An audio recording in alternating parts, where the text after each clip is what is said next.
بسم اللہ الرحمن الرحیم۔ السلام علیکم معزز طلبہ کرام، آپ سب کیسے ہیں؟ آج ہم نور الانوار کے سبق نمبر 300 کو پڑھیں گے۔ آج کے ہمارے سبق کا عنوان ہے احناف کی جانب سے جواب۔ آج کے ہمارے سبق کی جو عبارت ہے وہ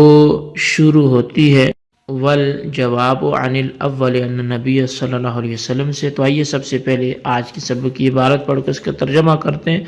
اس کے بعد پھر سبق کی وضاحت کی طرف بڑھتے ہیں۔ تو مصنف علیہ رحمہ لکھتے ہیں والجواب عن الاول ان النبی صلی اللہ علیہ وسلم لعلہ فہم الترتیب من وحی غیر مطلوب۔ اور پہلی دلیل کا جواب یہ ہے کہ بے شک نبی علیہ السلام شاید اس ترتیب کو اس وحی سے سمجھے ہیں جو غیر مطلوب ہے۔ وَإِنَّمَا أَحَالَ عَلَى الْآيَةِ بِاعْتِبَارِ أَنَّ التَّقْدِيمَ فِي الذِّكْرِ لَا يَخْلُو عَنِ الِاهْتِمَامِ وَالتَّرْجِيحِ۔ اور بہرحال نبی علیہ السلام نے آیت کا حوالہ اس لیے پیش کیا ہے کہ تقدیم فی الذکر اہتمام اور ترجیح سے خالی نہیں ہے۔ وعن الثانی انه معارض لقوله تعالی واسجدی وارکعی خطابا لمریم فإن تقدیم السجود على الرکوع لیس بفرض بالاجماع۔ اور دوسری دلیل الزامی وہ یہ ہے کہ یہ آپ کا حجت پیش کرنا اللہ تعالیٰ کے اس قول کے معارض ہے جو اللہ تعالیٰ نے حضرت مریم سے خطاب کرتے فرمایا واسجدی وارکعی، اور سجدہ کر اور رکوع کر۔ پس بے شک سجود کا رکوع پر مقدم کرنا یہ بالاجماع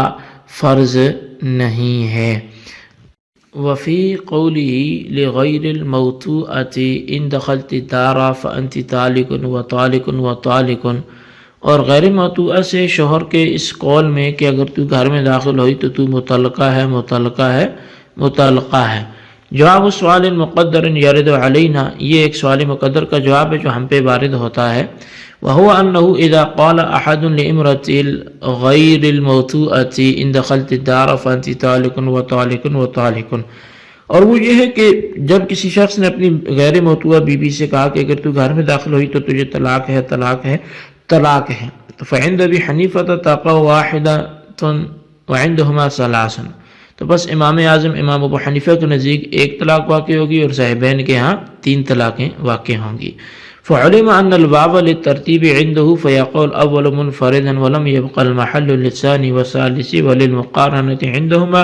فيقول كل دفعة واحدة والمحل يقبلهما۔ تو پس یہ بات جان لی گئی کہ بے شک واو ترتیب کے لیے ہے امام اعظم کے نزدیک، تو اول طلاق وہ اکیلے طور پہ واقع ہو جائے گی اور دوسری کے لیے وہ عورت محل نہیں رہے گی اور تیسری کے لیے بھی محل نہیں رہے گی، اور صاحبین کے نزدیک یہ واو مقارنت کے لیے ہے، تو پس تمام طلاقیں ایک دفعہ ہی واقع ہو جائیں گی اور محل اس کو قبول بھی کرتا ہے۔ جی طلبہ کرام، یہ ہمارے آج کے سبق کی عبارت اور اس کا ترجمہ تھا۔ آئیے اب اس کی وضاحت کی طرف بڑھتے ہیں، لیکن اس سے پہلے یہ سمجھ لیں کہ آج کے سبق میں ہم نے کیا پڑھنا ہے۔ تو آج کے سبق میں ہم علماء احناف کی طرف سے امام شافعی کی جو ترتیب وار دلیلیں تھیں کہ وہ ترتیب کے لیے آتا ہے، ان دلیلوں کا جواب پڑھیں گے، اور اس کے ساتھ ساتھ علماء احناف پر جو ایک ترتیب کی مد میں ایک اعتراض وارد ہوتا ہے تو اس اعتراض کو بھی ہم آج پڑھیں گے۔ تو آئیے سبق کی باقاعدہ وضاحت کی طرف بڑھتے ہیں۔ علماء احناف کی طرف سے امام شافعی کی پہلی دلیل کا جواب تو یہ ہے، کیونکہ دلائل صاحب کا سبق میں بیان کر لیے گئے ہیں تو آپ وہاں سے وہ دیکھ سکتے ہیں۔ تو پہلی دلیل کا جواب یہ ہے کہ بہت ممکن ہے کہ نبی علیہ السلام نے جو سعی کے اندر ابتداء صفا کی ترتیب کو وحی غیر مطلوب سے سمجھا ہو، یعنی بذریعہ وحی آپ کو اس بات کا علم ہو گیا ہو کہ سعی میں ابتداء صفا ضروری ہے، اور یہ جو آیت پڑھی ان صفا والمروہ کا حوالہ اس لیے پیش کیا ہو کہ کسی چیز کو ذکر میں مقدم کرنا اہتمام اور ترجیح سے خالی نہیں ہے، یعنی ترتیب تو آپ نے وہی غیر مطلوب، یعنی وہ وہی جس کی تلاوت نہیں کی گی اس سے سمجھی ہے، نہ کہ اس آیت سے، اور حوالے کے طور پہ اس آیت کو اس لیے پیش کر دیا کہ اللہ تعالیٰ نے صفا کو مقدم ذکر کیا ہے، اور کسی چیز کو مقدم ذکر کرنا اس کے اہم اور راجح ہونے کی علامت ہے۔ پس گویا آپ نے یہ فرمایا کہ آیت میں صفا کا مقدم ہونا بھی وہی غیر مطلوب کی تائید کرتا ہے، اور جب ایسا ہے تو آیت میں مذکور واو کا ترتیب کے لیے ہونا ثابت نہیں ہوگا۔ اچھا، دوسری دلیل کا جواب یہ ہے کہ قول مذکور ورکعوا واسجدوا اللہ تعالیٰ کے قول واسجدی ورکعی کے معارض ہیں، جو حضرت مریم رضی اللہ تعالیٰ عنہ کو مخاطب کر کے فرمایا گیا تھا۔ یعنی پہلی آیت میں رکوع کو سجود پر مقدم کیا گیا، اور دوسری آیت میں سجود کو رکوع پر مقدم کیا گیا، حالانکہ سجود کو رکوع پر مقدم کرنا بالاجماع یہ فرض نہیں ہے۔ بس معلوم ہو گیا کہ مذکورہ دونوں آیتوں میں دو رکن یعنی رکوع اور سجود کا حکم کیا گیا، اس سے قطع نظر کہ پہلے کس کو ادا کیا جائے گا اور بعد میں کس کو۔ اور رہی ترتیب تو اس کے لیے دوسری دلیل ہے، یعنی تقدیم رکوع علی السجود کی ترتیب آیت ورکعوا واسجدوا سے ثابت نہیں ہے، بلکہ دوسری دلیل سے ثابت ہے۔ بہرحال اس آیت سے بھی واو کا ترتیب کے لیے ہونا ثابت نہیں ہوگا۔ اور تیسری دلیل کا جواب یہ ہے کہ صحابہ کے سوال کرنے کے باوجود رئیس المفسرین حضرت ابن عباس رضی اللہ تعالیٰ عنہما نے ان حضرات کو اسی کا حکم دیا کہ پہلے عمرہ ادا کیے جائے اور حج بعد میں کیا جائے۔ پس ابن عباس کا یہ حکم فرمانا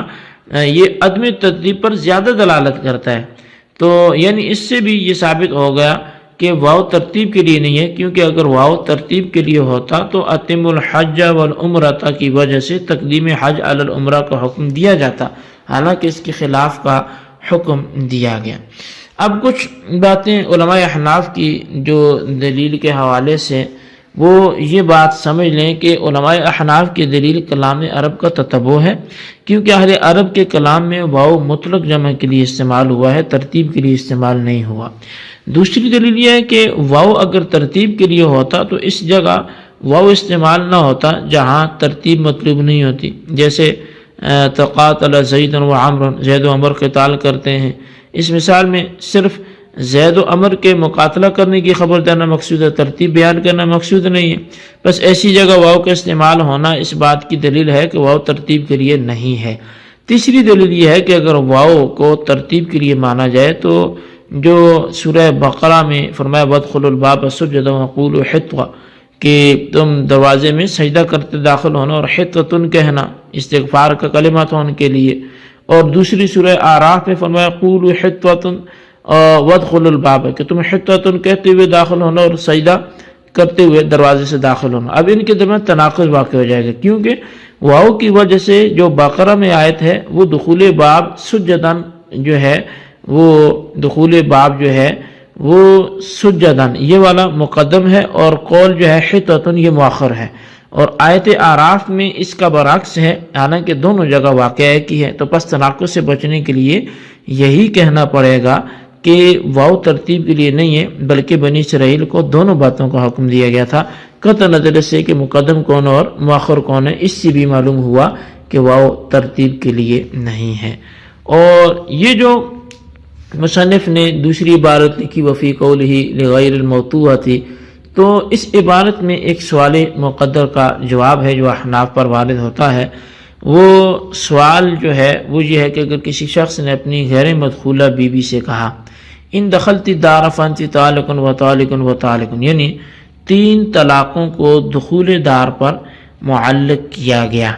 اور تینوں کو حرف عطف واو کے ساتھ ذکر کیا گیا، تو اس صورت میں وجود شرط کے وقت حضرت امام اعظم امام ابو حنیفہ رحمۃ اللہ تعالی علیہ کے نزدیک صرف 1 طلاق واقع ہوتی ہے، اور صحابین کے نزدیک 3 طلاقیں واقع ہوتی ہیں۔ اس سے یہ بات معلوم ہوئی کہ حضرت امام اعظم کے نزدیک واو ترتیب کے لیے ہے، چنانچہ ترتیب کی وجہ سے پہلی طلاق واقع ہوئی تو وہ ایک ہی طلاق سے بائنہ ہوگی، کیونکہ غیر مدخول بہا عورت 1 طلاق سے بائنہ ہو جاتی ہے اور اس پر عدت واجب نہیں ہوتی۔ بس جب غیر مدخول بہا عورت 1 طلاق سے بائنہ ہو جاتی ہے اور اس پر عدت واجب نہیں ہوتی تو دوسری اور تیسری طلاق کے لیے محل باقی نہ رہی، اور جب وہ دوسری اور تیسری طلاق کے لیے محل باقی نہ رہی تو اس پر دوسری اور تیسری طلاق واقع نہیں ہوگی۔ تو بہرحال پہلی طلاق کا واقع ہونا اور دوسری تیسری کا واقع نہ ہونا یہی ترتیب ہے جو واو سے مستفاد ہے۔ پس ثابت ہوا کہ امام اعظم کے نزدیک واو ترتیب کے لیے ہے، اس لیے کہ اگر واو ترتیب کے لیے نہ ہوتا بلکہ مطلقاً جمع کے لیے ہوتا تو وجود شرط کے وقت امام صاحب کے نزدیک مذکورہ کلام سے 3 طلاقیں واقع ہو جانی چاہیے تھی۔ بہرحال اس مسئلہ سے معلوم ہوا کہ امام صاحب کے نزدیک واو ترتیب کے لیے ہے، حالانکہ امام صاحب واو کے معنی میں ترتیب کے قائل نہیں ہیں۔ اور اس سے یہ بھی معلوم ہوا کہ صاحبین کے مذکورہ واو مقارنت کے لیے ہے، ٹھیک ہے، چنانچہ مذکورہ کلام سے ان کے نزدیک 3 طلاقیں ایک ساتھ واقع ہو جاتی ہیں، اور غیر مدخول بہا عورت پر ایک ساتھ 3 طلاقیں واقع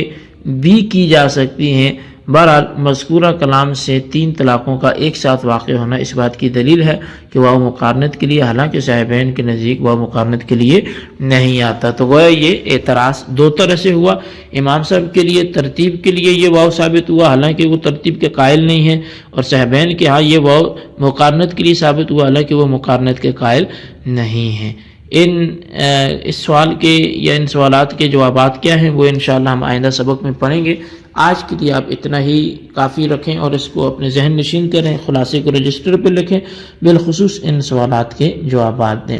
سوال نمبر 1 یہ ہے کہ امام شافعی کے واو کے ترتیب کے ہونے کے حوالے سے جو دلائل ہیں ان کا رد تحریر کریں۔ سوال نمبر 2 یہ ہے کہ احناف پر ترتیب اور مقارنت کی اس بات کے حوالے سے جو اعتراضات ہیں ان کو تحریر کریں۔ اللہ تبارک و تعالیٰ سے دعا ہے جو کچھ ہم نے پڑھا سنا سے یاد رکھنے کی توفیق نصیب فرمائے، آمین بجاہ نبی الامین صلی اللہ علیہ وسلم۔